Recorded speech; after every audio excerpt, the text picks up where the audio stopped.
Ma'am title बहुत heavy है, her right to equality from promise to power. मैंने पढ़नी स्टार्ट करी मैम, लेकिन अब मैं चाहता हूँ कि आप मेरी ऑडियंस को अपने वर्ड्स में बताइए कि एग्जैक्टली ये बुक का क्या मैसेज है और क्या इंटरप्रिटेशन थी आपकी पूरे डेटा और सब चीज़ों को लेके जब आप इस बुक को आपने लिखा। तो ये टाइटल का मतलब है कि हमको हमारे कॉन्स्टिट्यूशन ने एक प्रॉमिस करा था, 80 साल हो गए, उसमें बिल्कुल क्लियरली लिखा है कि men and women are equal, जी they have exactly the same rights, जी उनको बराबर का हिस्सा हर चीज में मिलना चाहिए। तो 80 साल पहले ये प्रॉमिस हुआ था। उन दिनों many women were also involved in the writing of the constitution. उस वक्त ये बात हुई कि रिजर्वेशन होना चाहिए कि नहीं होना चाहिए। सबने सोचा यहाँ तो वुमेन हमारी इतनी लीडर्स हैं, इतनी स्ट्रॉन्ग लीडर्स, हमें इंडिया में क्यों रिजर्वेशन की जरूरत होनी चाहिए, वो तो सारी बहुत एक्टिव है पॉलिटिक्स में उस टाइम। तो हमने वो करा नहीं। अब हम देख रहे हैं 80 साल बाद ये प्रॉमिस का प्रॉमिस ही धरा रह गया, और पावर तो सारा अभी भी सारा आदमियों के हाथ में है।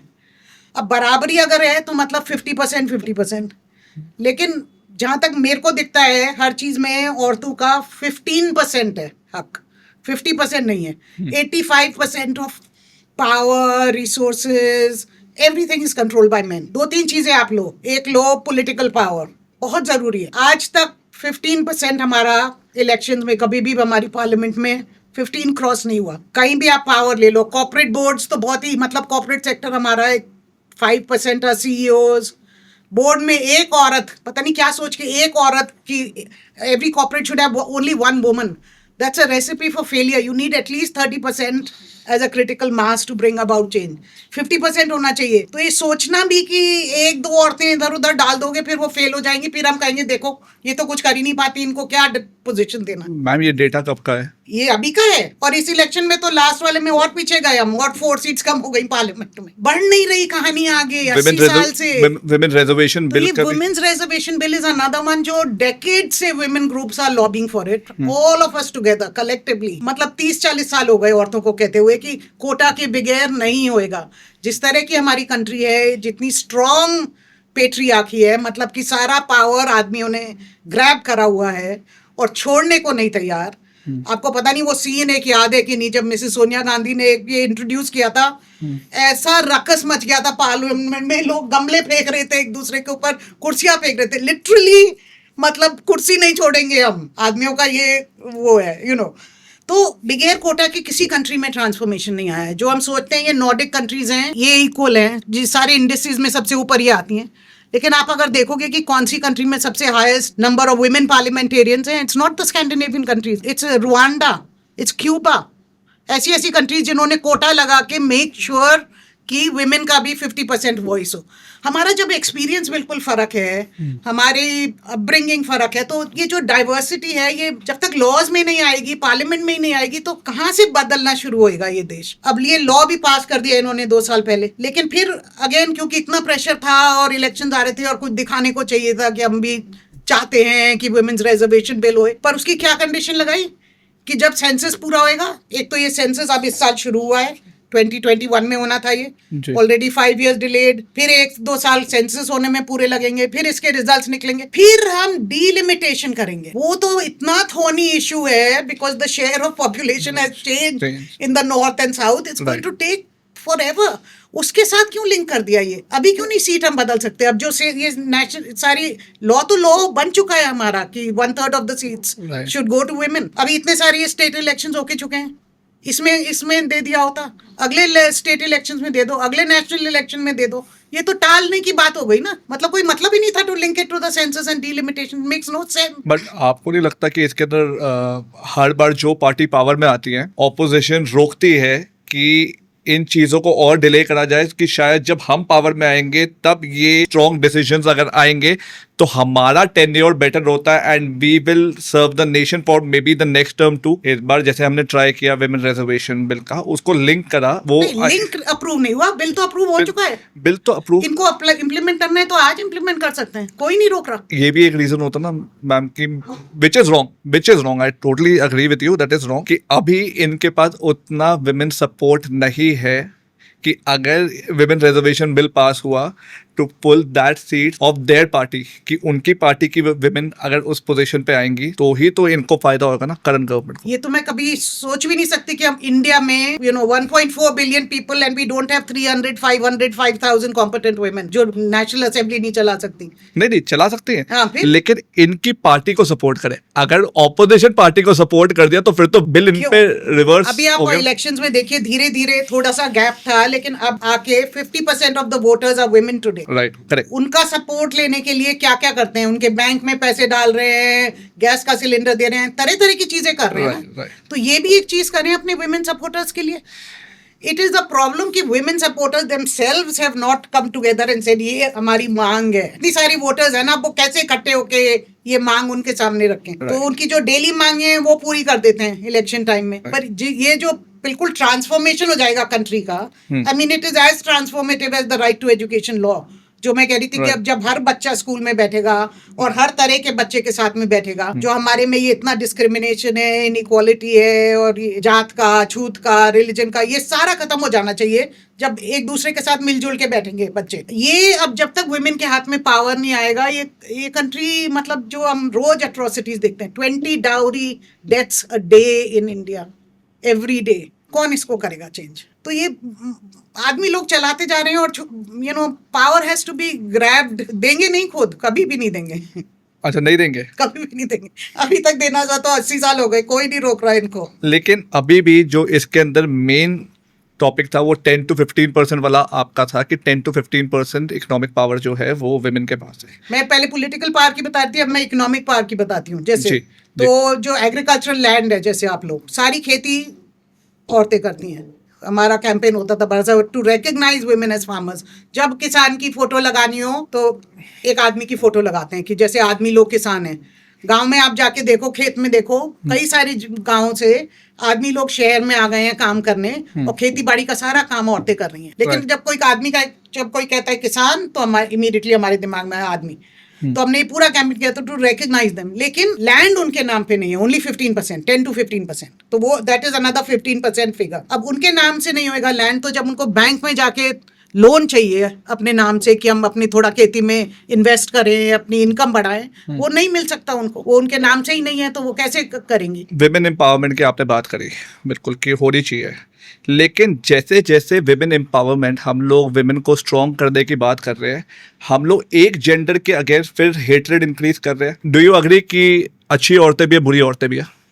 Do you agree? नहीं, I don't agree with your statement कि हम एक जेंडर के अगेंस्ट। नहीं, मैं उस पर लेके आऊंगा, बट डू यू अग्री कि अच्छे ह्यूमन बीइंग्स, है ना? Good and bad in all of अच्छे बुरे एंड इन ऑल ऑफ अस। हाँ जी, बिल्कुल। हाँ। बट डू यू अग्री कि अच्छे भी है, बुरे भी है? हाँ। मर्द भी अच्छे, मर्द भी बुरे, हाँ बिल्कुल। राइट? दोनों साइड जब हम लोग जेंडर एम्पावरमेंट की बात करते हैं, विमेन एम्पावरमेंट की बात करें, everyone is talking about women empowerment कि हाँ। अब विमेन की सेफ्टी होनी चाहिए, सब एवरीथिंग इज बीइंग कि अब विमेन्स को हमने सेव करना है। सेम टाइम पे जो ऑलरेडी गलत है, मैं सारी विमेन करी क्योंकि आज मतलब विमेन बहुत ज़्यादा सफ़र कर रही है, I totally agree with you, I 100% support them कि जो विमेन का गलत कर रहा है he should be punished. But जो गलत विमेन है उनकी वजह से इनोसेंट विमेन को अब वर्डिक्ट, जजमेंट, सपोर्ट मिलने में डिले आता है। And I will tell you why. Dowry, जैसे आपने डिस्कस किया, very strong word and it is completely, I support you कि डाउरी नहीं होनी चाहिए। बट दो वर्ड और गलत आते हैं मैम। अब I आज don't support, मतलब 1961 से ये लॉ है। Dowry is illegal in India for the last Right. 85 years. मेरे को 65 years. अर्बन सेक्टर में लगता है कि dowry is more about ego, कि अब लोग दिखाने के लिए सोसाइटी को कि मैंने तो अपनी बेटी की शादी में इतना पैसा लगाया, ये दिया, ये दिया, ये दिया। मेरे को दो और वर्ड्स जो अब अर्बन सेक्टर के अंदर बहुत ज्यादा गलत हो रहे हैं, आपने रीसेंट केसेस भी सुने इनके बारे में जिनकी वजह से गलत हुआ। डाउरी का हमने बहुत गलत केस सुना Yeah. एंड उसके बाद जजमेंट आनी चाहिए, बहुत स्ट्रॉन्ग जजमेंट आनी चाहिए। एक वर्ड एलिमनी और दूसरा आपका स्त्रीधन। पीपल आर गेटिंग मैरिड, मैं उस तरीके से कि अगर लड़के कर रहे हैं तो डाउरी के उसमें कर रहे हैं, और जो गलत लड़के हैं वो डाउरी के उसमें आ गए। जो गलत लड़कियां हैं वो इसके अंदर है कि हमें डिवोर्स करके एलिमनी मिल जाएगी और इतना स्त्रीधन तो आ गया। तो मेरे को ये लगता है कि विमेन एम्पावरमेंट से हो ये रहा है कि बेचारी जो इनोसेंट विमेन है उनको उनका जस्टिस नहीं मिल रहा, और जो मेन इनोसेंट है उनको उनका जस्टिस नहीं मिला। दोनों साइड पे जो गलत है ना वो बेनिफिट कर रहे हैं। हमें विमेन एम्पावरमेंट के साथ साथ मेन को गाइडेंस भी देनी चाहिए कि live in harmony and to respect each other, कि जो एक औरत कर सकती है वो मैं नहीं कर सकता, बट साथ में जो एक मर्द भी कर सकता है वो भी औरत नहीं कर सकती। ये बातें जब दोनों एक दूसरे को रिस्पेक्ट करके हार्मनी में आएंगे तब मेरे ख्याल से society, this is my believe, तब सोसाइटी मेरे ख्याल से एक बेटर लिविंग होएगी। आप इसके ऊपर बताइए कि do you agree with me कि am I right on this? Obviously, I agree that wrong should not be done either against men or women. ये तो कोई बात ही नहीं है, मतलब obviously. लेकिन numbers आप देखिए, जैसे कई laws ना जेंडर न्यूट्रल नहीं बनाए हैं, सिर्फ औरतों को प्रोटेक्ट करने के लिए बनाए हैं जी। तो again I'm coming back to domestic violence. The data show कि 30% of women are subject to domestic violence. आदमियों का गैस करिए आप क्या परसेंटेज होएगा? मैम मैंने बिल्कुल अग्री करा 0.5%. बट मैं अब पर ये नहीं कि जो वो 0.5% को जस्टिस नहीं मिलना चाहिए, नहीं, उनको भी उतना ही मिलना चाहिए। लड़कों जो हुआ, मैं चाहता हूं कि जो औरतों के साथ गलत हुआ, जो ट्रीटमेंट हुआ वो बिल्कुल खत्म होना चाहिए, बट वो इस कॉस्ट पे खत्म ना हो कि एक जेंडर के अगेंस्ट कि लड़कों के साथ गलत होना स्टार्ट हो जाए। पता है मैम होता क्या, सोशल डिबेट्स वगैरह, सोशल मीडिया में जो डिबेट्स वगैरह अब सब आती है ना, अब आज की डेट पे कुछ गर्ल्स, मैं सबके लिए नहीं बोलता, I don't speak for everyone, but अब आज की डेट में जो गलत बातें आती है ना, we don't need men, single life is the best life, और उधर से फिर हेटरेट की डिबेट स्टार्ट होती है लड़कों की तरफ से। तो ये एक वो डुअल एज्ड स्वॉर्ड हो गई है जो दोनों इनोसेंट वालों को काट रही है। तो जितना आई टाइम डोंट नीड मैन वाली बात जो है, और कि लोग लड़कियां शादी नहीं करना चाहती, ये अब पूरी दुनिया में हो रहा है। This is not an Indian thing. Japan ले लो, आप इटली ले लो, आप कोरिया ले लो, societies where that whole burden of housework, child raising, old people care, that whole burden has been falling on women forever. अब लड़कियां जो पढ़ लिख गई हैं बराबर, वो कह रही है ये सारा कुछ हम ही क्यों संभालें। मैं आपको बताती हूँ एक स्टेटिस्टिक जो इतना शॉकिंग है इंडिया का। हर country in the world there is a gap, but in some countries it's half an hour, in some countries it's 1 hour. In India, women who are doing this unpaid work at home, care work, 5 घंटे एक दिन में on average, and men are doing 30 minutes. मतलब 10 times का फर्क है। ये सबसे बड़ा गैप है पूरी दुनिया में। मैं PhD करके आई जी, और अब मेरी कोई अरेंज्ड मैरिज कर दे, पता नहीं मुझे वो हमारी बनती है नहीं बनती है।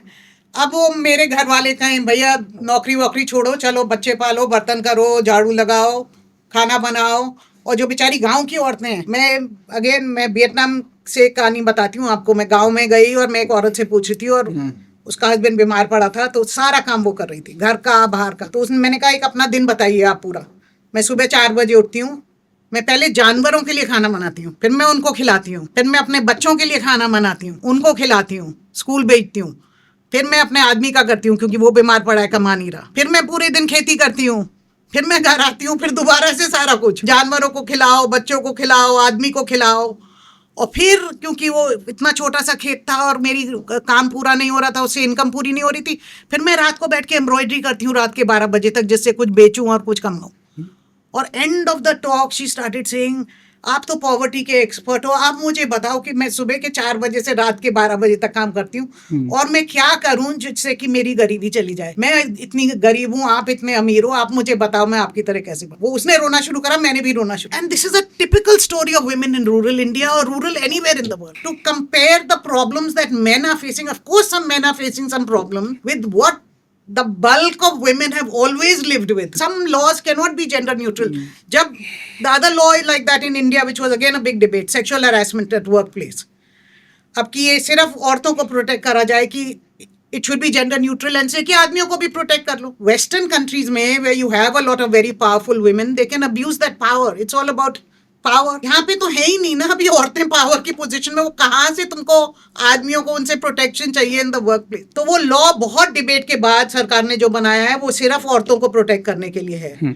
And the men have to use other means, go to HR, go to the CEO, use other channels of complaint, right? In the society where we are, where 85% of everything is controlled by men and 15% is controlled by women. Yes, some women have some power and maybe they're abusing their husbands at home, falsely accusing them of dowry, harassing them at work. Of course, they are no different.